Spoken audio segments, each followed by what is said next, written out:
محترم ناظرین السلام علیکم۔ میرا شوہر ہر روز رات کو پھٹکڑی لے کر باتھ روم میں جاتا اور 2-3 گھنٹے بعد باہر نکلتا۔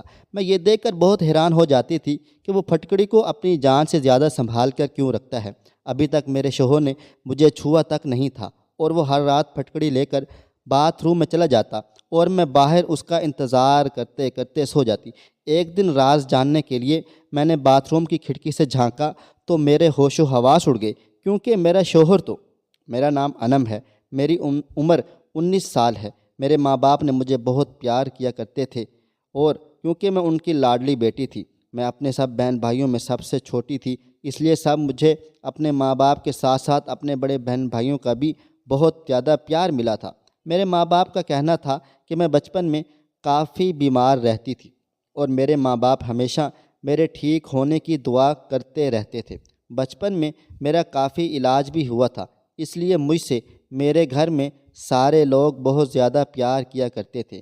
میرے ماں باپ نے میرے لیے رو رو کر میری زندگی کی بھیک مانگی تھی، مگر میرے ماں باپ کو یہ پتہ نہیں تھا کہ ان کی زندگی اتنی جلدی ان کو چھوڑ کر چلی جائے گی اور ان کی سب سے لاڈلی اور چھوٹی بیٹی ان کے پیچھے یتیم ہو جائے گی۔ اگر میرے ماں باپ کو یہ بات پتہ ہوتی تو وہ کبھی بھی بچپن میں مجھے نہیں بچاتے۔ میرے خاندان میں میرے ماں باپ کے علاوہ میرے ایک بڑے بھائی اور ایک بڑی بہن بھی تھی، وہ سب لوگ ایک ساتھ مجھے اس دنیا سے چلے گئے۔ میں 7 سال کی تھی جب ہماری پوری فیملی پکنک کے لیے جا رہی تھی، تبھی راستے میں اچانک ہماری گاڑی کا خطرناک ایکسیڈنٹ ہو گیا تھا۔ ایکسیڈنٹ اتنا زیادہ خطرناک تھا کہ میرے ماں باپ اور میرے دونوں بہن بھائی کی موقع پر ہی موت واقع ہو گئی تھی، لیکن شاید خدا نے مجھے زندگی دینی تھی، اس لیے میں کتنے لوگوں کی موت ہو جانے کے بعد بھی اکیلی بچ گئی تھی۔ مجھے معمولی سی چوٹیں آئی تھیں لیکن میری زندگی بچ گئی تھی۔ لوگ مجھے دیکھ کر حیران ہو رہے تھے، پریشان تھے کہ یہ لڑکی کیسے زندہ بچ گئی ہے۔ کہتے ہیں جس کی زندگی خدا لکھ دے اسے کون مار سکتا ہے، اور کچھ لوگ مجھے دیکھ کر بہت افسوس بھی کر رہے تھے کہ میں اپنے ماں باپ کے بنا کیسے اس دنیا میں اکیلی رہوں گی۔ اچھا تو یہی ہوتا کہ میں بھی اپنی فیملی کے ساتھ ہی اس دنیا سے چلی جاتی۔ لوگ کہہ رہے تھے کہ یہ لڑکی اب یتیم ہو کر زندگی کیسے گزارے گی، کون اس کی پرورش کرے گا۔ اس طرح سے میری پوری فیملی ختم ہو چکی تھی اور میں اکیلی ہو گئی تھی، کیونکہ میں بالکل لاوارث تھی۔ میرے باپ کے سوتیلے بھائی نے مجھے اپنے گھر میں جگہ دے دی تھی، کیونکہ اور کوئی مجھے اپنے ساتھ رکھنے کے لیے تیار ہی نہ ہوا تھا، اور میری ماں کے رشتہ دار تو ڈر کی وجہ سے کبھی ہمارے گھر پر بھی افسوس کرنے کے لیے نہیں آئے تھے۔ میں اپنے چاچی جان کے گھر میں رہنے لگ گئی تھی اور ان کی بیٹیوں کی اترن پہن کر ان کا بچا ہوا کھانا کھا کر اپنا گزارا کر رہی تھی۔ وہ لوگ مجھے بہت تانے بھی دیا کرتے تھے۔ ان لوگوں کے تانے سن سن کر میں جوان ہو گئی تھی اور اسی طرح سے ٹائم تیزی سے گزرتا چلا گیا تھا اور میری شادی کی عمر ہو گئی تھی۔ میرے لیے کافی سارے رشتے بھی آنے لگ گئے تھے۔ مجھے ایسا لگتا تھا میرے لیے رشتے آتے ہی میری چاچی پریشانی میں آ جاتی ہیں۔ میری چاچی نے مجھ سے جان چھڑانے کے لیے میری شادی ایک ایسے انسان سے کر دی تھی جس کو میں جانتی تک نہ تھی۔ پھر میں نے سوچا کہ چاچی جان گھر پر مجھے سارا دن نوکرانیوں کی طرح کام کرنا پڑتا تھا، اس سے بہتر تو یہی ہوگا کہ میں اپنے شوہر کے گھر کے کام کروں اور اس کی خدمت کروں۔ جب میں نے اپنے ہونے والے شوہر کو دیکھا تو لڑکا کافی ہینڈسم اور سمارٹ تھا، اس لیے میں بے فکر ہو گئی تھی۔ پھر سنا کہ لڑکے والوں کا اپنا گھر ہے تو میں اس سے بھی اور زیادہ خوش ہو گئی تھی۔ چاچی جان نے تو اپنی جان سے چھٹکارا پانے کے لیے میری شادی جلد بازی میں کر دی تھی، کیونکہ میں بہت زیادہ خوبصورت تھی اور میری چاچی کی بیٹیاں مجھ سے زیادہ خوبصورت نہیں تھیں، اس لیے چاچی جلن کی وجہ سے مجھے جلد سے جلد ودا کرنا چاہتی تھی تاکہ ان کی بیٹیوں کے لیے آگے کا راستہ صاف ہو سکے۔ رخصتی کے ٹائم پر بھی چاچی جان نے مجھ سے کہا تھا کہ اب سسرال میں ہی رہنا، میرے گھر آنے کی کوئی ضرورت نہیں ہے، میرے پاس تو اتنے پیسے بھی نہیں ہیں کہ میں تمہارا خرچہ اٹھا سکوں۔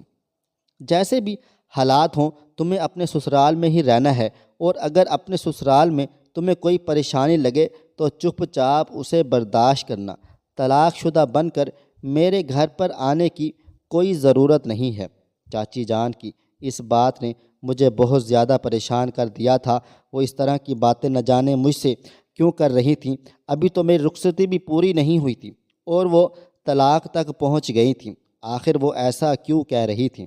کیا لڑکے میں کوئی خرابی تھی یا اس کے گھر والوں میں کوئی گڑبڑ تھی؟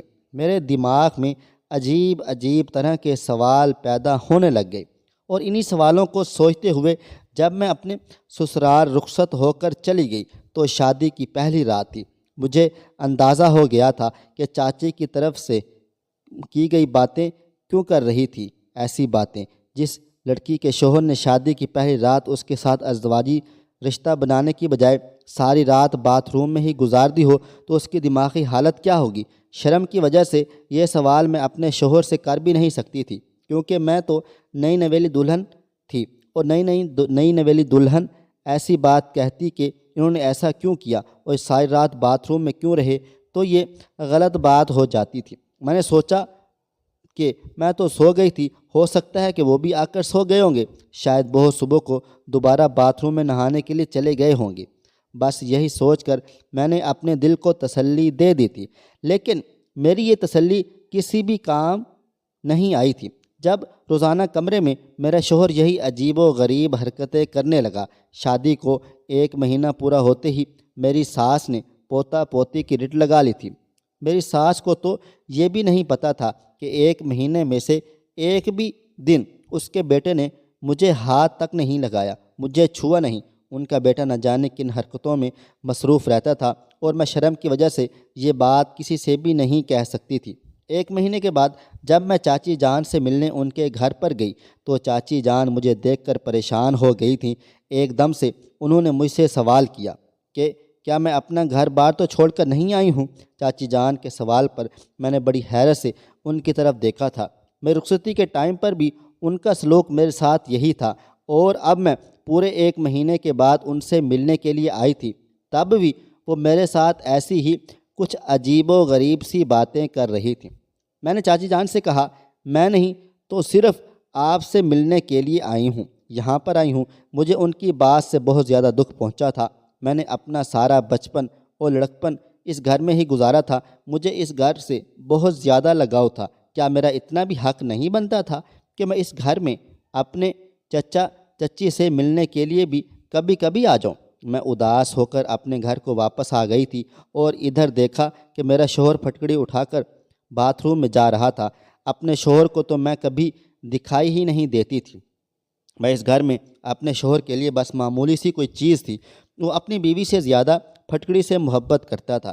کبھی کبھی تو میں سوچتی تھی کہ خاموشی رہوں اور اپنے غصے پر کنٹرول کروں اور اسے اپنے قسمت میں لکھا ہوا سمجھ کر اپنے بھاگے کے ساتھ سمجھوتا کر لوں۔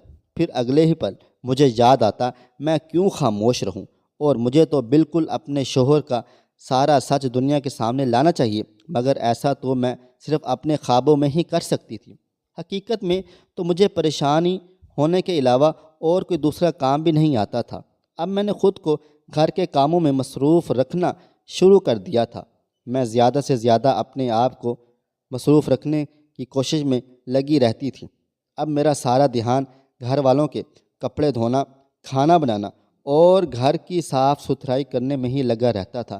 میں چاچی جان کے گھر میں بھی نوکرانی تھی اور اپنے سسرال میں آ کر بھی نوکرانیوں ہی کی طرح زندگی گزار رہی تھی۔ پھر میں نے سوچا، آخر میں کب تک اس طرح کی زندگی گزاروں گی؟ مجھے اپنے شوہر سے بات کرنی ہی ہوگی۔ ایک دن میں نے بند لفظوں میں اپنے شوہر کو یہ بات بتا دی تھی کہ ان کی ماں مجھ سے پوتا پوتی کی ڈیمانڈ کرتی ہے۔ یہ بات سن کر جیسے میرے شوہر کو کرنٹ سا لگ گیا تھا۔ انہوں نے فوراً ہی کہا کہ ابھی ایسا کچھ بھی نہیں ہو سکتا اور ایسا بالکل بھی ممکن نہیں۔ اتنا کہہ کر وہ کمرے سے باہر چلے گئے تھے۔ میں تو اپنا سر پکڑ کر بیٹھ گئی تھی، کیونکہ مجھے اپنے شوہر پر پہلے سے ہی شک تھا، اور اب مجھے اچھی طرح سے یقین ہو گیا تھا کہ میرا شوہر اس لیے وہ پھٹکڑی کا بہانہ بنا کر روزانہ رات کو نامرد ہے، اس لیے وہ باتھ روم میں چلا جاتا ہے اور پھر میرے سونے کا انتظار کرتا ہے۔ جب میں سو جاتی ہوں تو وہ باتھ روم سے باہر نکل کر آتا ہے، اور وہ ایسے ہی کرتا ہے، ورنہ کوئی مرد ایسا نہیں جو اپنی نئی نویلی دلہن کو اکیلا چھوڑ کر اس طرح سے ساری رات خود کو باتھ روم میں بند نہیں رکھتا۔ میں نے سوچا اب مجھے اپنے شوہر کے اس راز سے پردہ ہٹانا ہی پڑے گا، اور میں سچ جان کر ہی رہوں گی، اور یہی سارا سچ میں سب لوگوں کے سامنے لے کر آؤں گی۔ ایک دن رات کے ٹائم پر میں نے سوچا کہ میں سونے کی ایکٹنگ کرتی ہوں اور دیکھتی ہوں کہ میرا شوہر رات میں کیا کرتا ہے۔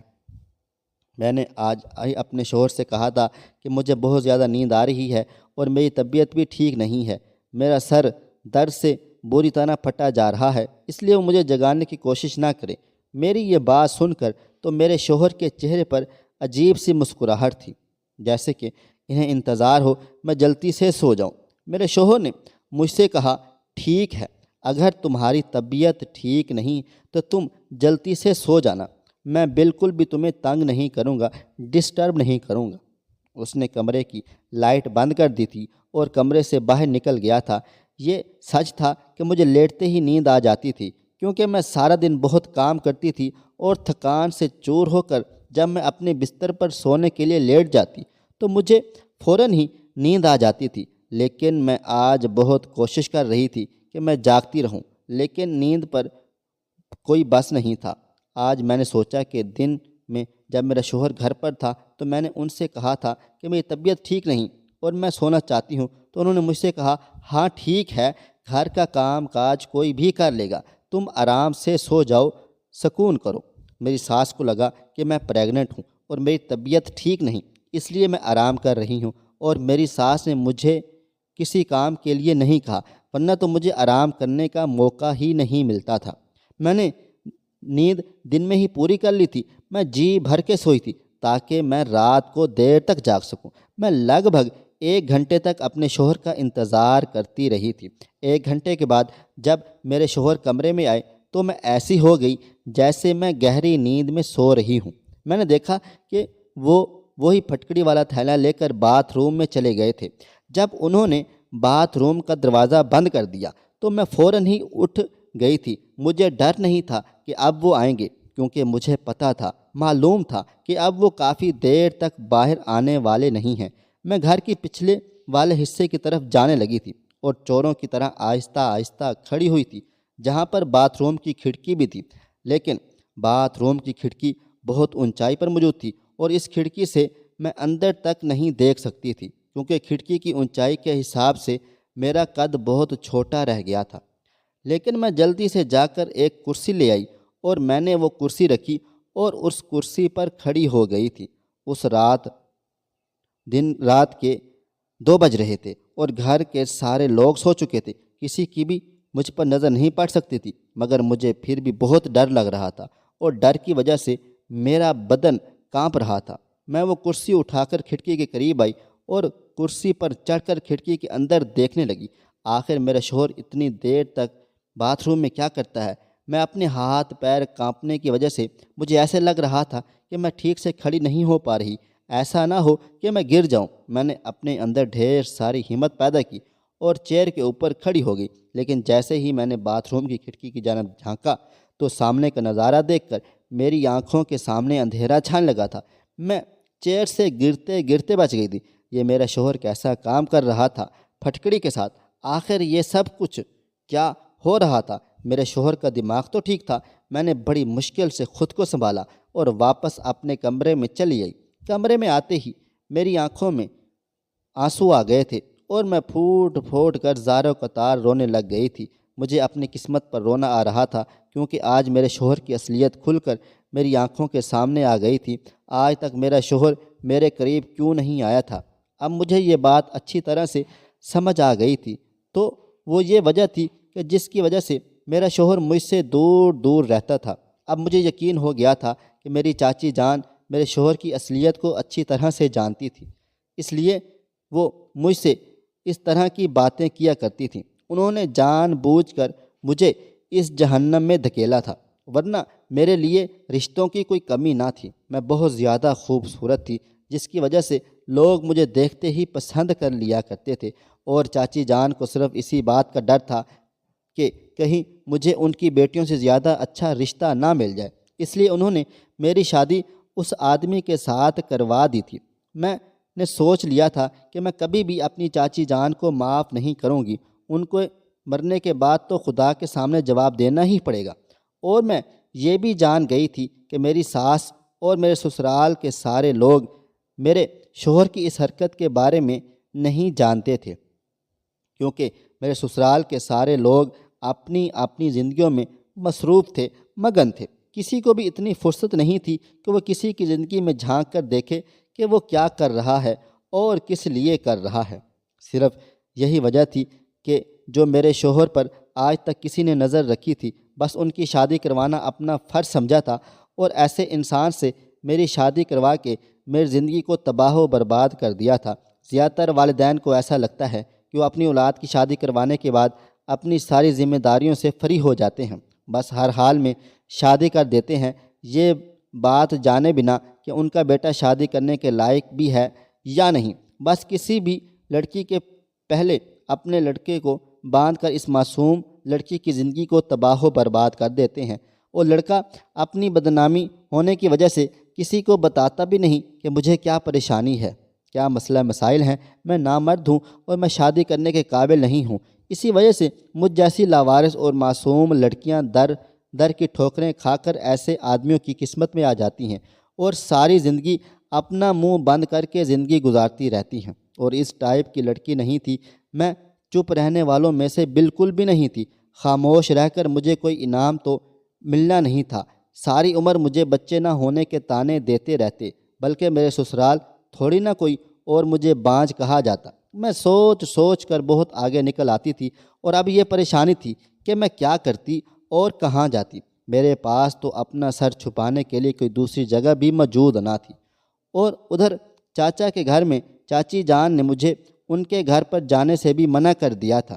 میں نے فیصلہ کر لیا تھا کہ میں اب خاموش نہیں رہوں گی۔ میں نے بہت زیادہ برداشت کر لیا تھا، جب برداشت میری ختم ہو گئی، لیکن اب میں کچھ بھی برداشت کرنے کے لیے نہیں بچا تھا۔ میرے آگے پیچھے کوئی نہیں تھا۔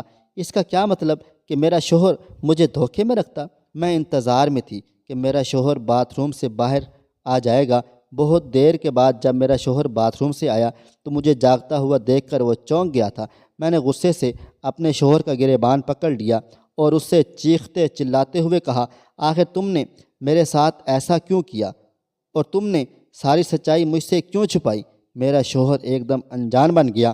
وہ ایکٹنگ کرنے لگا، اداکاری کرنے لگا جیسے اسے کچھ پتہ ہی نہ ہو، لیکن اس کی اس حرکت پر میرا من کر رہا تھا کہ میں اسے جان سے مار ڈالوں۔ اسے نہیں پتہ تھا کہ وہ جو اداکاری میرے سامنے کر رہا ہے، میں اسے اچھی طرح سے سمجھ گئی تھی۔ وہ میرے سامنے معصوم بننے کی کوشش کر رہا تھا، لیکن وہ معصوم نہیں تھا، بلکہ وہ تو ایک بہت بڑا چلاک آدمی تھا، اور چلاکی سے ہی میرے ساتھ رہ رہا تھا۔ مجھے بالکل سمجھ آ رہا تھا کہ آخر کوئی وجہ تو ہوگی جس کی وجہ سے وہ ابھی تک میرے قریب نہیں آیا تھا، اور شاید یہی وہ وجہ تھی کہ وہ نامرد ہے۔ لیکن میرا شوہر مجھے یہ بات بتانے سے بہت ڈر رہا تھا کہ اس کی انسلٹ ہوگی، بے عزتی ہوگی، اور لوگ اس کا مذاق اڑائیں گے، بنائیں گے۔ اس لیے اس نے شادی کر کے اپنا سارا الزام اپنی بیوی پر ڈالنے کے بارے میں سوچا ہوگا۔ میرے دماغ میں بار بار عجیب عجیب طرح کے خیالات آ رہے تھے۔ اب میری شادی کو 3 مہینے ہو گئے تھے، اور پچھلے 3 مہینوں میں لگاتار ڈپریشن کا شکار ہو رہی تھی۔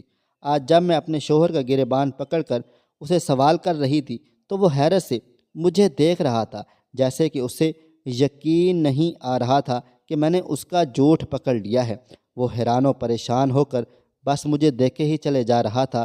جب میرے شوہر نے مجھے کوئی جواب نہ دیا، اور بلکہ اس سے کوئی جواب نہ بن سکا، تو میں نے فوراً ہی اپنا سامان پیک کرنا شروع کر دیا۔ میں نے اپنے شوہر سے کہا، تمہیں شرم آنی چاہیے، تم اس طرح کا گھٹیا کام کرتے ہو۔ میں تم جیسے نامرد آدمی کے ساتھ نہیں رہنا چاہتی، اور یہی وجہ ہے تم اس گھٹیا پھٹکڑی کو تم اپنی جان سے بھی زیادہ سنبھال کر رکھتے ہو۔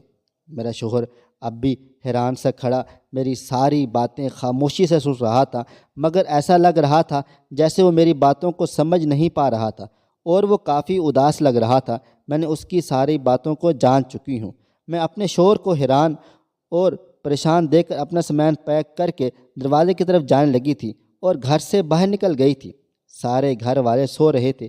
ابھی میں گھر کے مین گیٹ تک نہیں پہنچی تھی کہ میرا شوہر بھاگتا ہوا میرے پیچھے آیا، اور زور زبردستی میرا ہاتھ پکڑ کر مجھے اندر گھسیٹتا ہوا میرے کمرے تک لے کر چلا گیا تھا۔ میں نے شور مچانے کی کوشش کی تو اس نے اپنے ہاتھ میرا منہ پر رکھ لیا، جس کی وجہ سے میری آواز نکلنی بند ہو گئی تھی اور ہلکی ہلکی آواز میں مجھے خاموش رہنے کے لیے کہتا رہا۔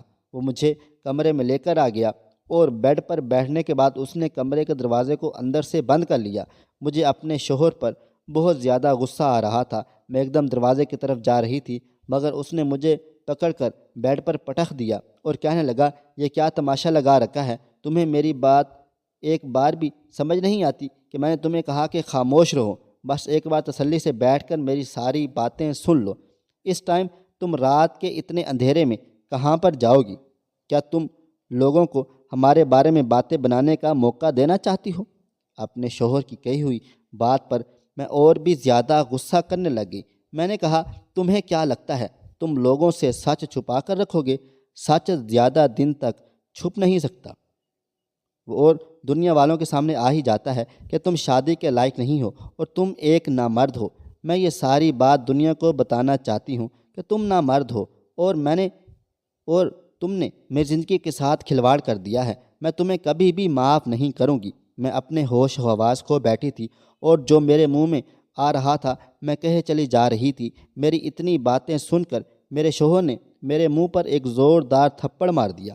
میں اس کا تھپڑ برداشت نہیں کر سکی اور لڑکھڑاتے ہوئے زمین پر گر گئی تھی، اور زمین پر جب میرے گھٹنے لگے تو میں بری طرح سے درد میں آ گئی تھی اور درد سے میری آنکھیں بھر آئی تھیں اور میں رونے لگ گئی تھی۔ بلکہ یہ چوٹ تو بہت معمولی سی تھی، جو چوٹ میرے دل پر لگی تھی اس نے میرے پورے دل کو گھائل کر دیا تھا۔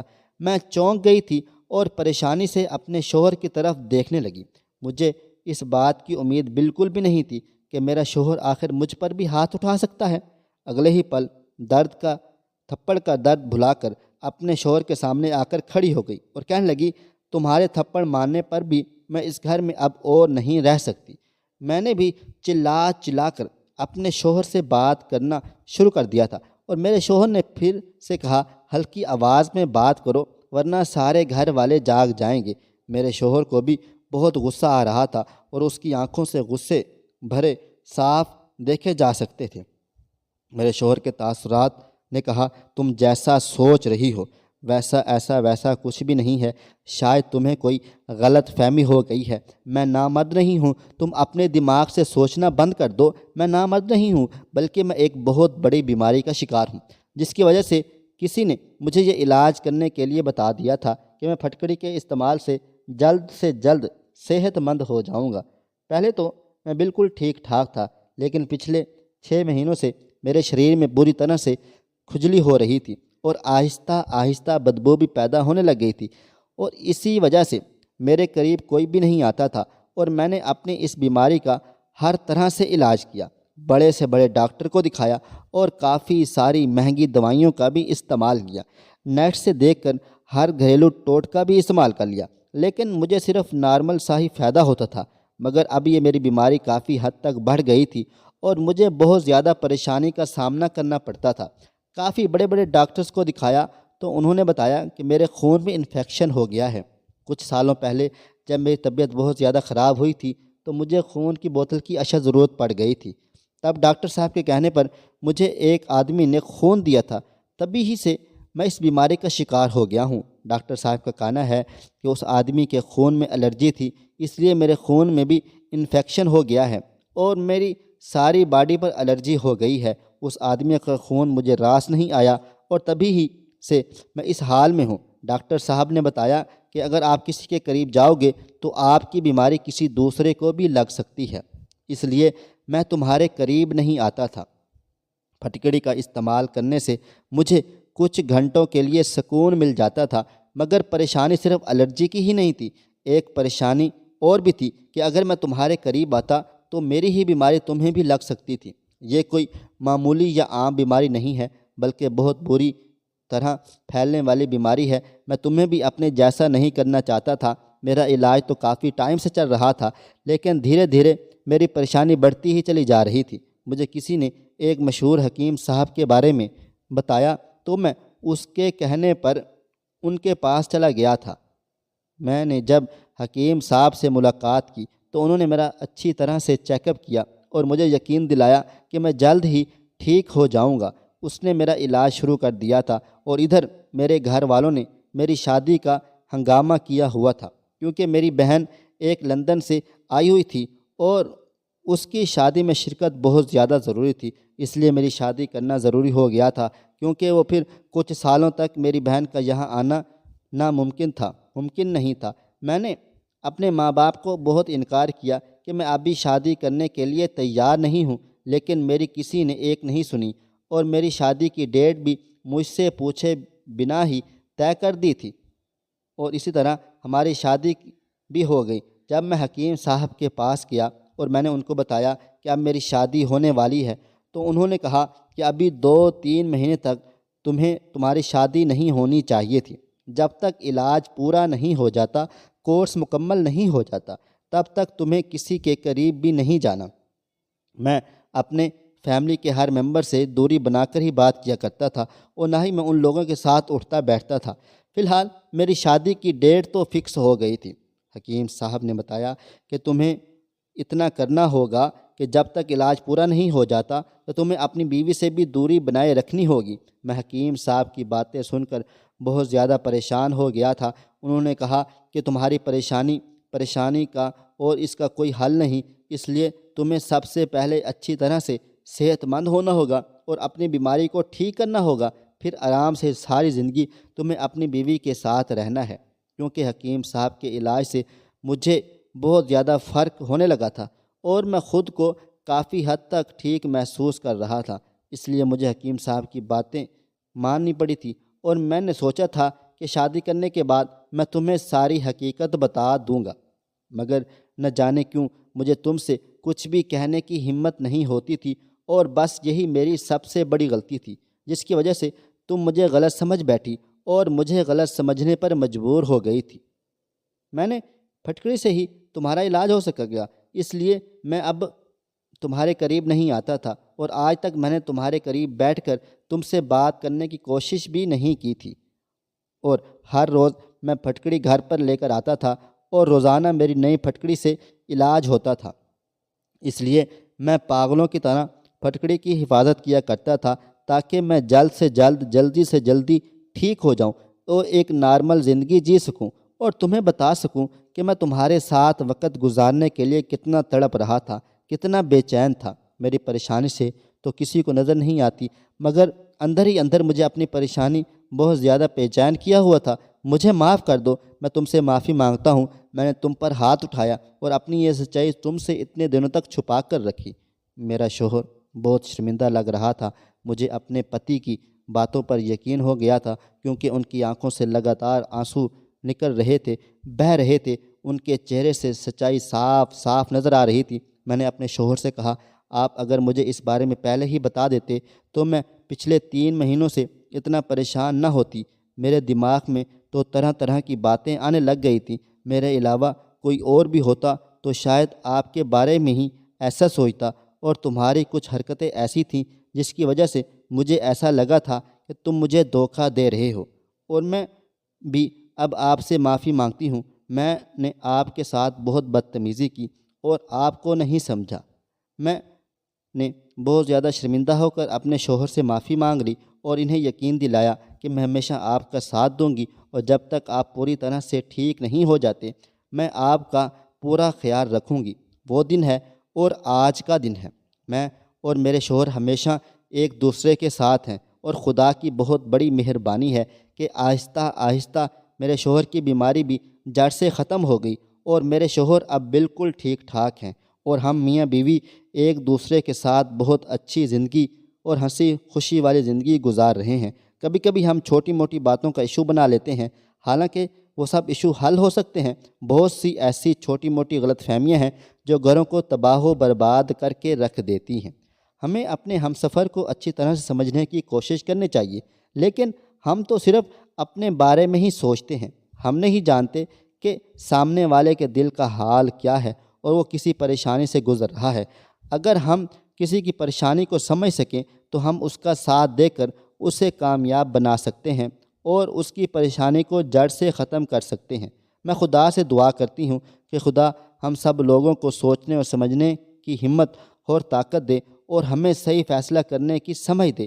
اور اب میرے پاس ایک 3 سال کی بیٹی بھی ہے۔ ایسا لگتا ہے جیسے میری زندگی سے ساری پریشانیاں ختم ہو گئی ہیں، کیونکہ میرے شوہر اتنے اچھے ہیں کہ کبھی کبھی مجھے اپنی قسمت پر ہی یقین نہیں آتا کہ یہ وہی آدمی ہے جس پر میں نے پہلے ہی کچھ جانے بنا ہی کافی سارے الزامات لگائے تھے اور شک کیا تھا۔